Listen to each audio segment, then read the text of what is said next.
Bonjour et bienvenue pour la suite de notre exploration. Depuis le début de cette analyse, on a beaucoup parlé de productivité pure, de chiffres, mais là, on arrive à un point de bascule. Ouais, un vrai point de rupture même. C'est ça.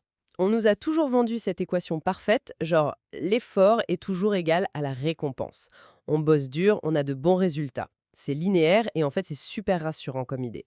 C'est le pilier de notre éthique de travail moderne en fait. Cette idée que chaque goutte de sueur se transforme forcément en un peu de succès. Sauf que, bon, on entre dans la vie active et là, bim, la réalité nous rattrape. On court partout, on gère des urgences toute la journée, on finit la semaine complètement épuisé et pourtant, on a l'impression de faire du surplace. C'est le fameux syndrome du tapis roulant, hein. Exactement. Et c'est pour ça qu'aujourd'hui, on plonge dans une section vraiment spécifique de notre source, celle qui transforme ce principe du 80-20 en une véritable philosophie de liberté personnelle. Et c'est crucial parce que ça demande de désapprendre pas mal de choses. Les données qu'on analyse montrent que, fondamentalement, la vaste majorité de nos efforts sont juste mal ciblés. Mais pourquoi on bloque autant là-dessus? Je veux dire, en entreprise, on comprend le concept. On coupe les branches mortes sur un tableau Excel, mais l'appliquer à soi, c'est une autre histoire. Parce qu'il faut passer d'une simple analyse mathématique à ce que la source appelle la pensée 80-20. Et ça, c'est un modèle cognitif totalement différent. C'est accepter que la vie est profondément asymétrique. Ok, décortiquons un peu tout ça. Moi, quand je lisais ces passages, je me disais que c'est un peu comme un jardin, tu vois. Ouais, je vois l'image. La pensée conventionnelle, elle nous dit d'arroser chaque plante exactement de la même manière. Alors que la pensée 80-20, elle nous dirait plutôt de trouver la seule graine magique qui va donner un arbre géant et d'ignorer totalement les mauvaises herbes. C'est une excellente analogie. Au lieu de la force brute, on cherche le bon point d'appui. Une pression minime, mais au bon endroit, qui crée un impact énorme. Attends, je me fais l'avocate du diable une seconde. C'est pas un peu naïf, ou genre de la pensée magique, de se dire qu'on peut juste ignorer 80% de ce qui se passe dans notre vie sans que tout s'effondre? Non, c'est pas de la naïveté, c'est du pragmatisme pur. Le truc, c'est que l'être humain déteste le gaspillage. On a ce biais des couilles récupérables. Ah oui, le fameux «j'ai déjà mis trop de temps là-dedans pour arrêter». Exactement. Abandonner 80% de nos tâches, ça ressemble à un aveu d'échec pour notre cerveau. Mais les chiffres sont têtus. Si on coupe ces 80% inutiles et qu'on renforce les 20% qui marchent, l'effet est mathématiquement exponentiel. Et pourtant, on continue de s'épuiser. On valorise tellement la difficulté. Si on fait un truc facilement, on culpabilise presque. C'est là qu'on touche au plus grand obstacle mental identifié dans nos notes, notre rapport culturel à l'ambition. On associe l'ambition extrême à une hyperactivité permanente. Le tout bout constant, quoi. L'agenda blindé pour prouver qu'on est indispensable. Voilà. Sauf que la source est catégorique là-dessus, l'action chasse la pensée. L'action chasse la pensée. Waouh! C'est vrai que quand on a la tête dans le guidon à répondre à 50 mails, on ne réfléchit pas à la stratégie globale. Impossible. Le cerveau n'a plus de bande passante. Les grandes percées, les vraies intuitions, elles arrivent quand on est détendu. Et c'est là que ça devient vraiment intéressant. Dans les textes, il cite Archimède dans sa baignoire ou Newton sous son pommier. Tout à fait. Ils étaient dans des moments de vide mental. S'ils avaient été enchaînés à un bureau en open space entre deux réunions Zoom, ils n'auraient jamais eu ces éclairs de génie. Ouais, alors attends, je t'arrête sur Newton. L'image est belle, mais il a quand même dû se fader des années d'études mathématiques intenses avant de comprendre l'histoire de la pomme, non? La relaxation seule, ça fait pas tout. Ah mais c'est une nuance fondamentale. Tu as tout à fait raison. L'application assidue, le travail de fond, c'est nécessaire. Ça, c'est les 20% d'efforts qualitatifs. Donc on ne dit pas qu'il faut juste rien faire. Pas du tout, mais le déclencheur de la vraie valeur, les 80% de résultats, ça vient de l'intuition soudaine.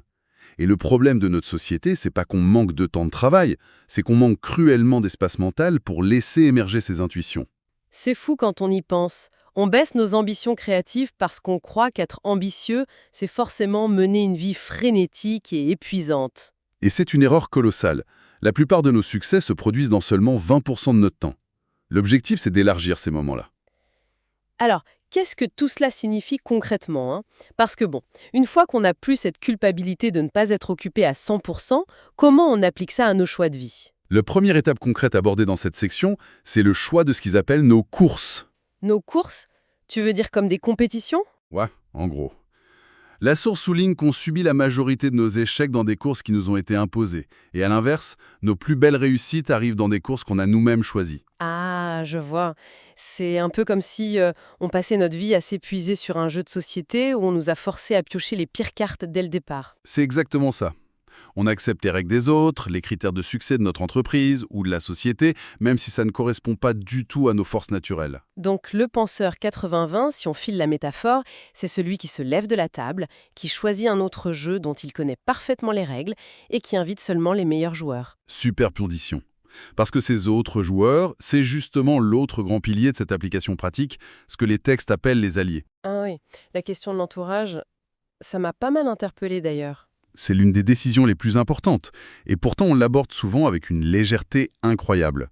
La majorité des gens acceptent leurs alliés, et parfois même leurs partenaires de vie, par simple proximité. Genre les collègues de bureau, les amis de la fac, juste parce qu'ils étaient là au même moment. Voilà, par défaut. Alors que l'approche 80-20 nous pousse à choisir un très petit nombre d'alliés, mais extrêmement puissants et efficaces. Et avec un soin minutieux. Ouais, mais je dois avouer que ça sonne un peu froid, non? Faire le tri dans ses relations avec une grille de rentabilité, ça donne un peu l'impression d'être un sociopathe. Je comprends tout à fait pourquoi ça peut donner cette impression, mais ce n'est pas une question d'exploitation. C'est une question de profondeur d'engagement et de temps disponible. Donc c'est l'inverse de la superficialité en fait. Exactement. Le cerveau humain ne peut entretenir qu'un petit nombre de vraies relations. Plutôt que de saupoudrer un peu d'attention sur 50 personnes, on concentre notre énergie émotionnelle sur les 20% de relations qui nous apportent vraiment de la joie et du soutien. Au lieu de s'éparpiller, C'est ça. Et le résultat, ce sont des alliances d'une puissance et d'une loyauté incroyables. ce qui ressort vraiment de toute cette exploration pour moi, c'est qu'on est souvent nos propres geôliers en fait.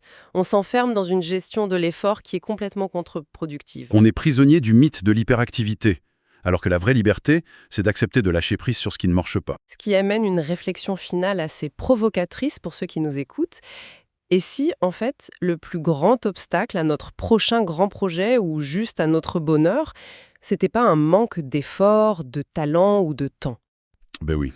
Et si c'était juste notre refus obstiné d'abandonner ces fameux 80% de notre vie qui aspirent notre énergie sans rien nous apporter en retour? C'est une question vertigineuse. Quel est ce goulot d'étranglement personnel qu'il suffirait finalement de retirer de notre quotidien dès aujourd'hui? C'est vraiment la question centrale pour trouver cette liberté. Et c'est là que tout commence vraiment à prendre sens.